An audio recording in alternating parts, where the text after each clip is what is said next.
Hello students, how are you. पिछली class में हमने देखा था सरफेस इरिगेशन और सरफेस इरिगेशन के अंतर्गत फ्लड इरिगेशन। आज सरफेस इरिगेशन की हम दूसरी विधि border strip method of irrigation के ऊपर चर्चा करेंगे। इसे कंट्रोल्ड फ्लडिंग भी कहते हैं, क्योंकि इसमें जो है फ्लड के रूप में तो पानी दिया जाता है, लेकिन पानी की वितरण पर जो है वो कंट्रोल किया जाता है। तो देखते हैं हम कि बॉर्डर स्ट्रिप मेथड क्या होती है, कैसे करते हैं।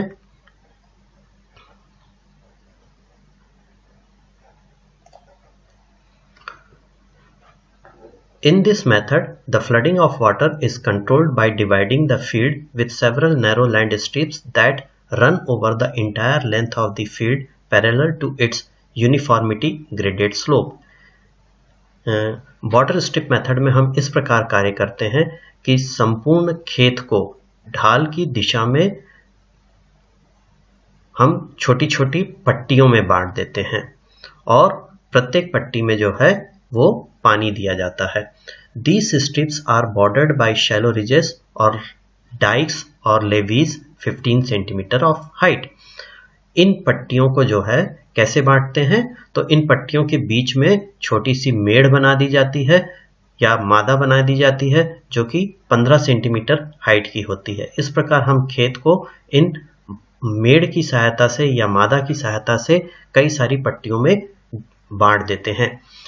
These ridges called border, ये जो मादा बनाई जाती है हम इसको बॉर्डर कहते हैं, और दो बॉर्डर के बीच का जो एरिया होता है उसे हम बॉर्डर स्ट्रिप कहते हैं।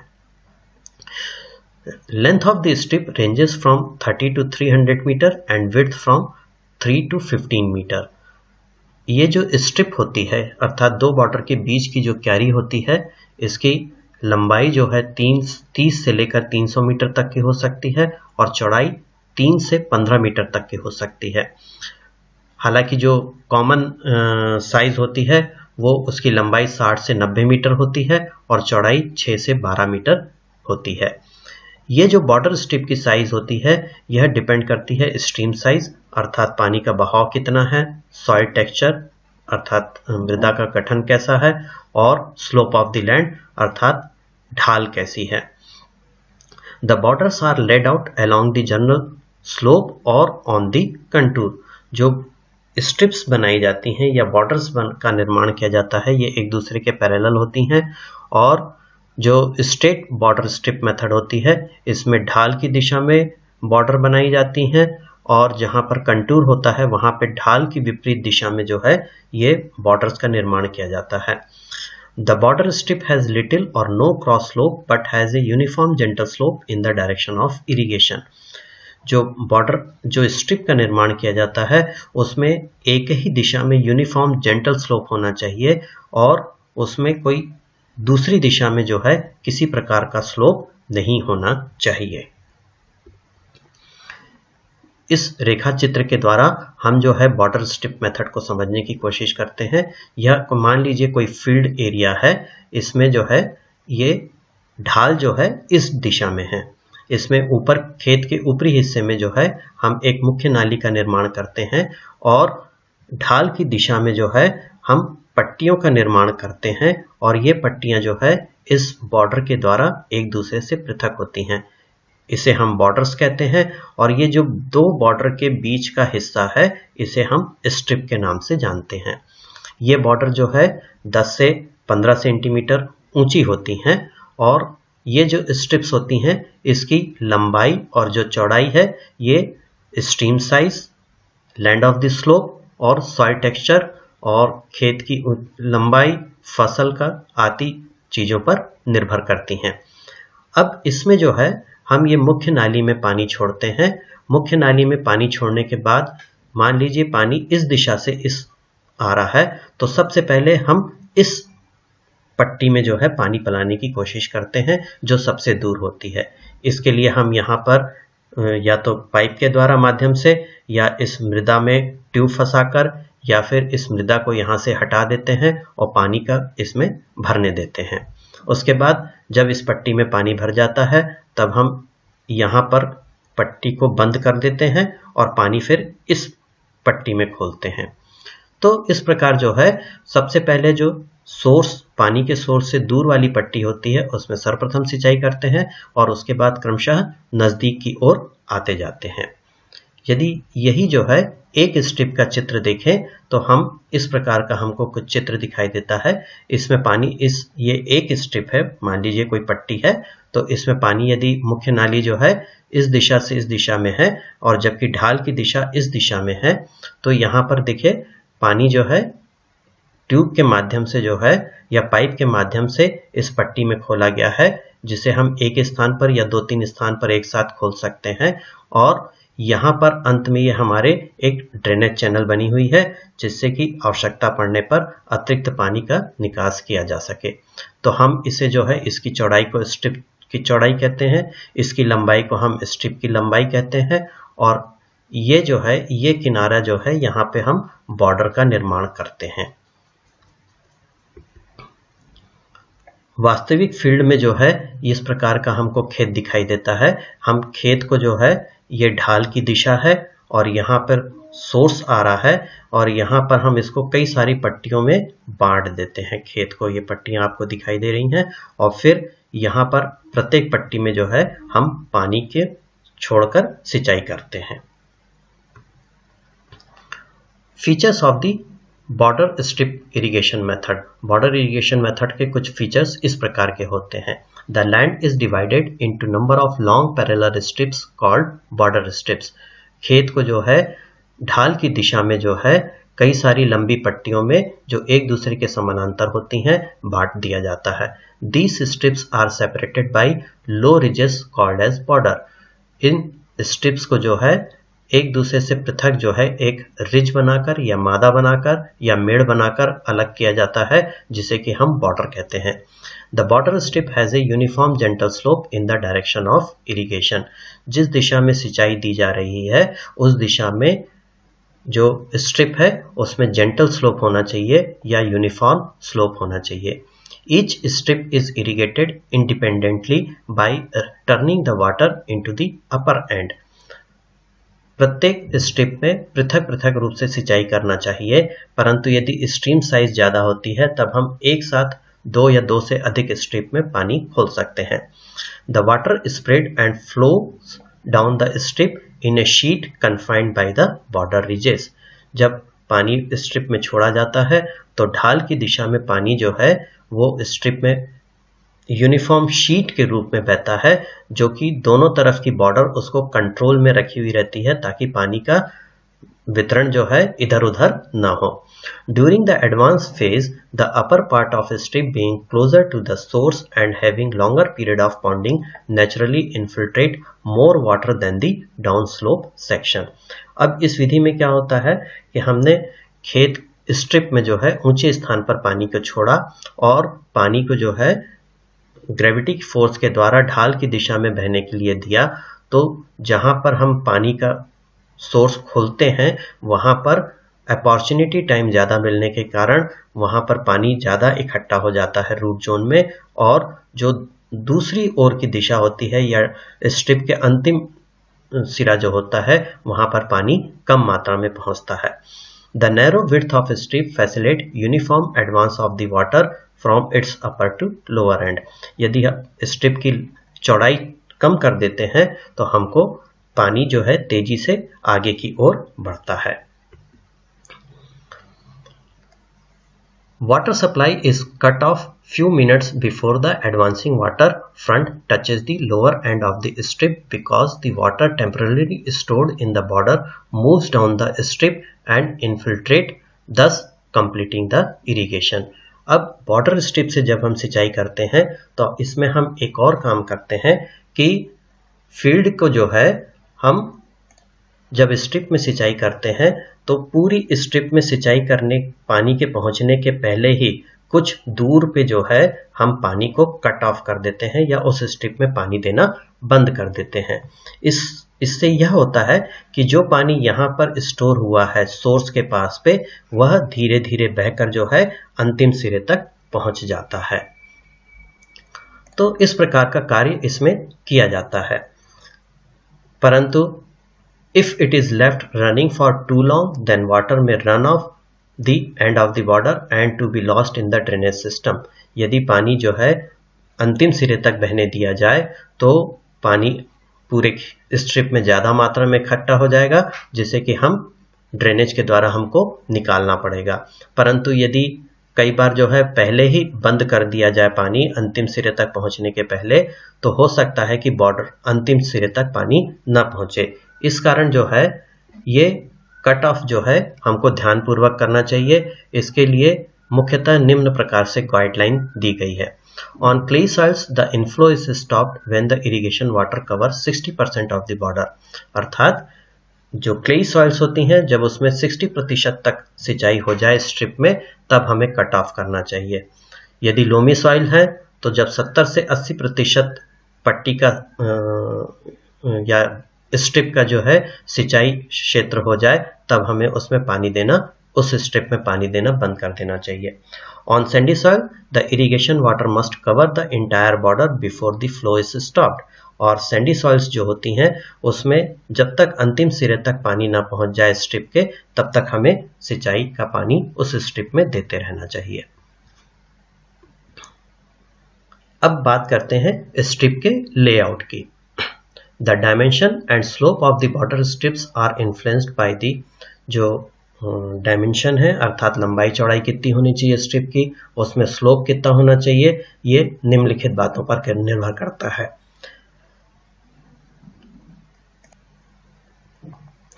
पहला है सॉइल टाइप के ऊपर, अर्थात सॉइल कैसी है, सॉइल का गठन कैसा है, सैंडी सॉइल है, लोमी सॉइल है, क्ले सॉइल है। स्ट्रीम की साइज कैसी है, अर्थात पानी का सोर्स कैसा है, पानी कम मात्रा में उपलब्ध है, पानी ज़्यादा मात्रा में उपलब्ध है। स्लोप कैसा है स्ट्रिप का, इरिगेशन डेप्थ हमें कितनी गहराई तक सिंचाई करनी है, फार्मिंग प्रैक्टिसेस क्या है, अर्थात हमारे पास कृषि यंत्र उपलब्ध हैं कि हमें हाथ से ही बॉर्डर का निर्माण करना है, फील्ड और फार्म की साइज कैसी है, इन सब बातों पर निर्भर करता है। एक एक करके हम देखते हैं। यदि सॉइल टाइप है तो जो स्ट्रिप की लंबाई है वह डिपेंड करेगी इसके आधार पर। यदि मान लीजिए सैंडी सॉइल है तो हमें स्ट्रिप का आकार जो है छोटा रखना चाहिए, क्योंकि सैंडी सॉइल में इन्फिल्ट्रेशन रेट ज़्यादा होता है, पानी सोर्स के नज़दीक ही ज़्यादा जाता जाएगा और आगे की ओर कम बढ़ेगा। परंतु यदि क्ले सॉइल है तो हम स्ट्रिप की लंबाई बढ़ा सकते हैं। स्ट्रीम साइज, यदि स्ट्रीम साइज ज़्यादा है तो हम जो है स्ट्रिप की लंबाई ज़्यादा रख सकते हैं, और यदि स्ट्रीम की साइज कम है अर्थात पानी कम मात्रा में उपलब्ध है तो हमें स्ट्रिप की लंबाई कम करना चाहिए। स्लोप, यदि स्लोप ज़्यादा है तो हम लंबाई ज़्यादा रख सकते हैं, परंतु यदि स्लोप कम है तो यदि स्लोप ज़्यादा है तो लंबाई हमें कम करना चाहिए, परंतु यदि स्लोप कम है तो हम लंबाई बढ़ा सकते हैं। इरिगेशन डेप्थ, कितनी गहराई तक पानी देना चाहिए। कुछ पौधे होते हैं जिनको की फसलें होती हैं जिन्हें 4 सेंटीमीटर पानी की आवश्यकता है, तो वहाँ पर हम पट्टी की लंबाई चौड़ाई में परिवर्तन कर सकते हैं। यदि हम फार्मिंग प्रैक्टिसेस मशीनों के द्वारा कृषि कार्य कर रहे हैं तो हम पट्टियों की लंबाई बढ़ा सकते हैं। इसी तरह फील्ड और फार्म साइज, यदि मान लीजिए फील्ड बड़ा है तो हम पट्टियों की लंबाई बड़ी रख सकते हैं। इन सभी का संबंध जो है हम एक टेबल से समझने की कोशिश करते हैं।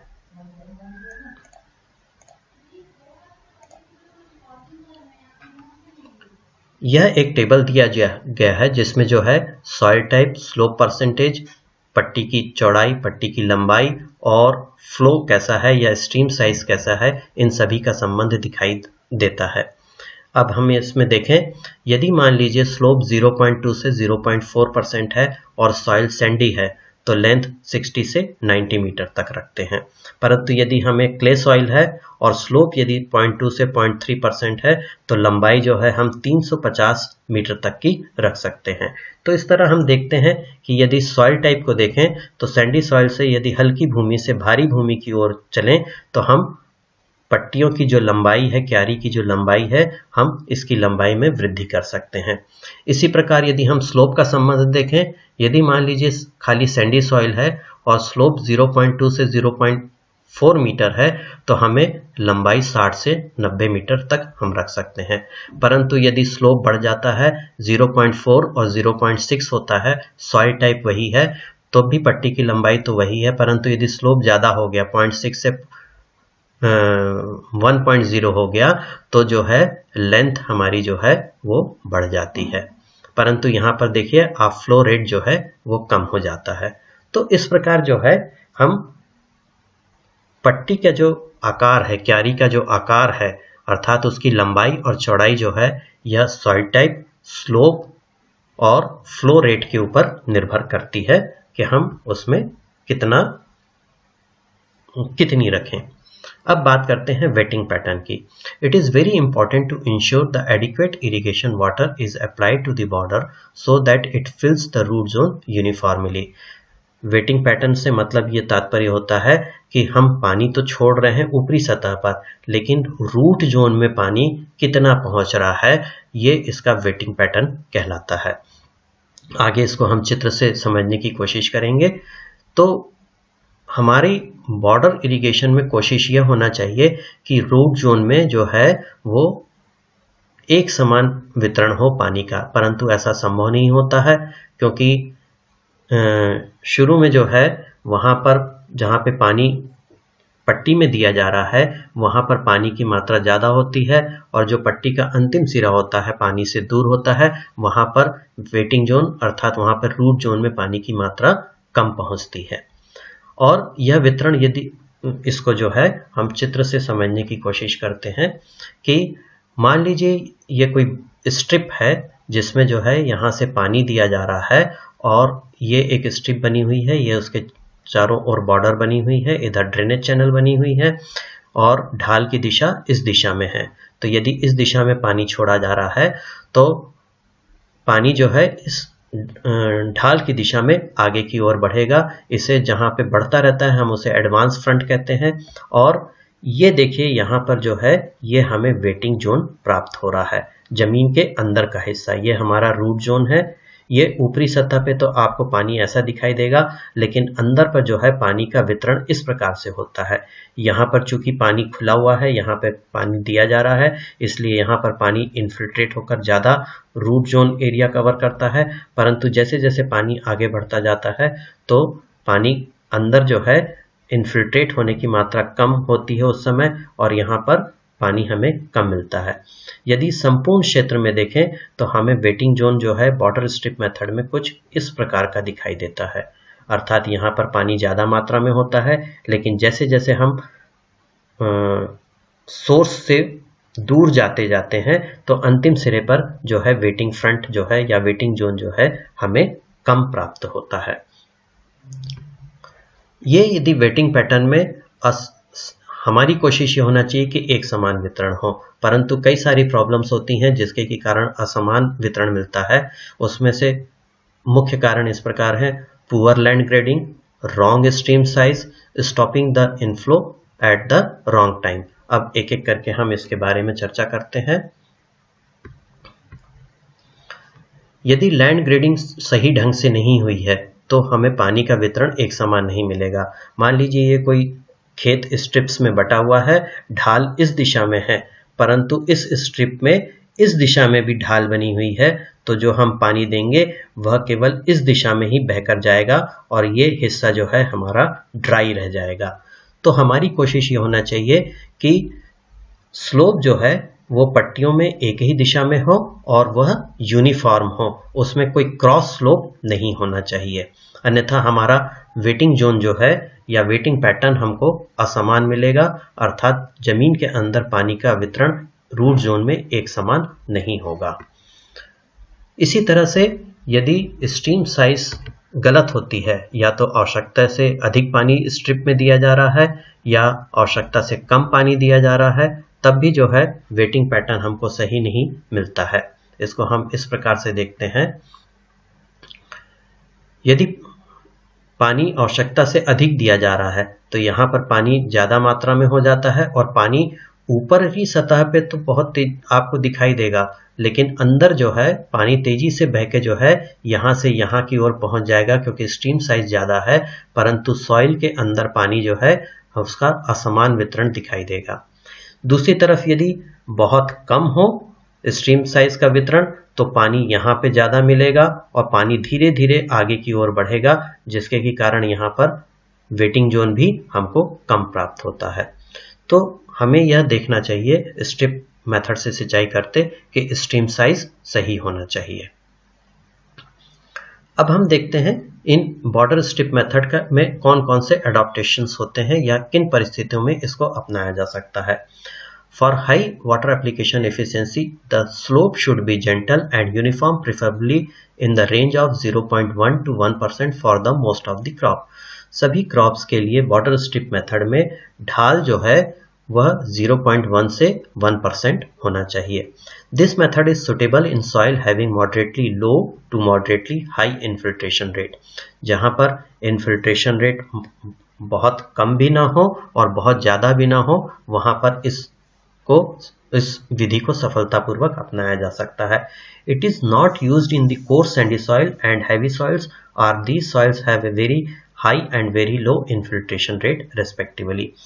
जो बहुत ज़्यादा सैंडी सॉइल्स होती हैं या कोर्स सैंडी सॉइल्स होती हैं या फाइन सॉइल्स होती हैं या हैवी सॉइल्स होती हैं, उनमें यह विधि उपयुक्त नहीं होती है, क्योंकि यदि कोर्स सैंडी सॉइल है तो इनफिल्ट्रेशन रेट हाई होने के कारण पानी सोर्स के नज़दीक ही एकत्र होता रहेगा और आगे की ओर कम बढ़ेगा। और दूसरी तरफ यदि हैवी सॉइल्स हैं बहुत ज़्यादा और इनफिल्ट्रेशन रेट कम है तो पानी जो है आगे की ओर ज़्यादा बढ़ेगा, जमीन के अंदर कम जाएगा, जिससे हमको ऊपर तो लगेगा कि सिंचाई हो गई है, लेकिन वेटिंग जोन में जो है हमें पानी की कम मात्रा प्राप्त होगी। This method is suitable to irrigate all close growing crops like wheat, barley, fodder and legumes crops, but not suitable for rice. जितनी भी नज़दीक लगाए जाने वाली फसलें हैं, जैसे कि गेहूँ है, जौ है, चारे की फसलें हैं या जितनी लेग्यूम्स क्रॉप हैं, उन सभी में जो है इस विधि द्वारा सिंचाई की जा सकती है। परंतु राइस जहां पे फ्लडिंग इरिगेशन की आवश्यकता होती है, यह विधि उपयुक्त नहीं होती है। इस विधि के कुछ कुछ लाभ होते हैं। पहला, border ridges can be constructed with simple form implements like bullock drawn, a frame ridges और लैंड फार्मर्स। जो मादा का निर्माण है वह आसानी से ए फ्रेम रिज एक इक्विपमेंट आता है, यंत्र आता है जो कि बैलों के द्वारा चलित होता है या ट्रैक्टर द्वारा चलित होता है। इसकी सहायता से आसानी से बॉर्डर का निर्माण किया जा सकता है। दूसरा, labour requirement is less in compare to check basin method to irrigate the crop. Check basin method के मुकाबले में बॉर्डर स्ट्रिप मेथड से सिंचाई करने पर लेबर रिक्वायरमेंट कम होती है। बॉर्डर के निर्माण करने में भी चेक बेसिन की अपेक्षा कम लेबर की आवश्यकता होती है। इस तरह श्रम की बचत होती है इस विधि में। Uniform distribution and high water application efficiency are possible if the system is properly designed. यदि इस सिस्टम को अच्छे ढंग से बनाया गया है, लैंड स्मूथिंग है, सही फ्लो का चुनाव किया गया है, तो वाटर एप्लीकेशन एफिशिएंसी जो है हमें ज़्यादा मिलती है और यूनिफॉर्म डिस्ट्रीब्यूशन प्राप्त होता है। Large irrigation streams can be efficiently used. यदि स्ट्रीम साइज ज़्यादा है तो हम एक साथ 2 या 2 से 3 क्यारियों में पानी की देकर या सिंचाई कर जो है लार्ज इरिगेशन स्ट्रीम्स को भी आसानी से उपयोग में ला सकते हैं। Operation of the system is simple and easy. इस सिस्टम को चलाना जो है बहुत आसान होता है और किसी स्किल की आवश्यकता नहीं होती है। Adequate surface drainage is provided if outlets are available. यदि आउटलेट अवेलेबल है तो वहां पर ड्रेनेज चैनल का निर्माण करना चाहिए, जिससे कि अतिरिक्त पानी जो है आसानी से निकल जाए। जहां कुछ लाभ है तो कुछ हानियां भी हैं। पहला, relatively large water stream require for quick advance of water to minimise deep percolation losses at the upper part of the plant.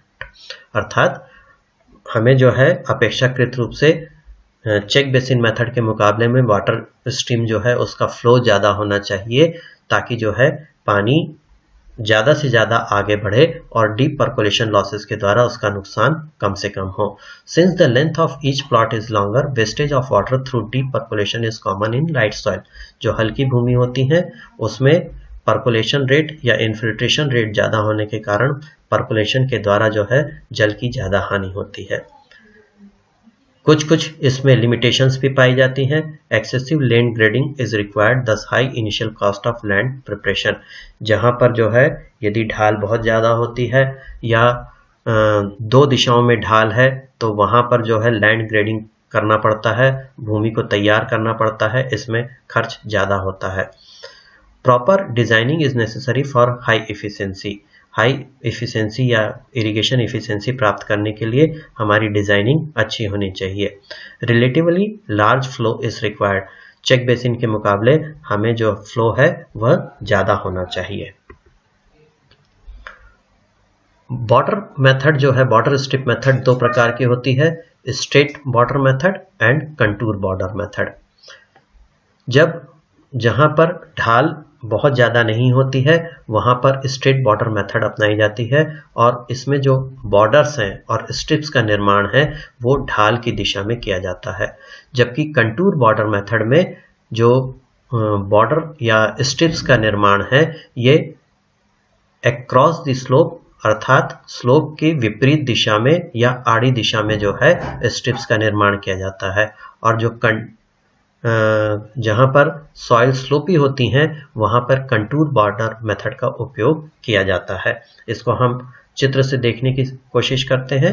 ये हमारी स्ट्रेट बॉर्डर स्ट्रिप मेथड है जिसमें जो है हमने ढाल की दिशा में बॉर्डर्स का निर्माण किया जाता है। लेकिन यह कंटूर एरिया है जहां पर मुख्य नाली जो है वो ढाल की दिशा में होती है, लेकिन जो बॉर्डर्स बनी हुई होती हैं और जो स्ट्रिप्स बनी होती हैं ये अलोंग टू कंटूर होती हैं और यहाँ पर इस प्रकार का बॉर्डर स्ट्रिप मेथड का निर्माण किया जाता है। तो आशा करता हूँ कि बॉर्डर स्ट्रिप मेथड के बारे में आपको संपूर्ण जानकारी प्राप्त हो गई होगी। नेक्स्ट क्लास में हम बेसिन मेथड द्वारा कैसे इरिगेशन करते हैं उसके बारे में चर्चा करेंगे। Thank you.